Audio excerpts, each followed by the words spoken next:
क्या मुआवजा का प्रावधान हुआ है सर?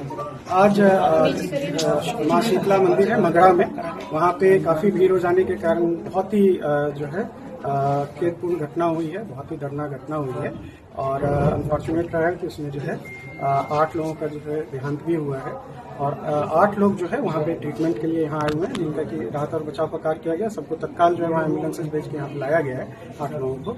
और इनके लिए जो जिनका देहांत हुआ है उनके लिए 6 लाख रुपए, 4 लाख आपदा की तरफ से और 2 लाख सीएम रिलीफ फंड से भी उनको तत्काल अभी देने के लिए जो है यहाँ पे कार्रवाई की जा रही है। पोस्टमार्टम का कार्रवाई चल रहा है और यहाँ पे एम्बुलेंसेस लगाए गए हैं, उनको तत्काल आइडेंटिफाई किया गया है। 8 लोगों में 7 लोगों का जो आइडेंटिफिकेशन हो चुका है, उनका घर और पता चल चुका है, एड्रेस वगैरह, तो उनके लिए हम लोग उनको भिजवा रहे हैं। 1 लोगों का और आइडेंटिफिकेशन किया जा रहा है और उनको यहाँ से जो है ससमान हम लोग। सर जख्मी कितने लोग हैं सर? 8 लोग जख्मी हैं, जिसमें कि अभी सभी स्टेबल हैं, उनका ट्रीटमेंट चल रहा है। और उसमें से एक आदमी जो है एक आदमी जो है उनको रेफर भी किया।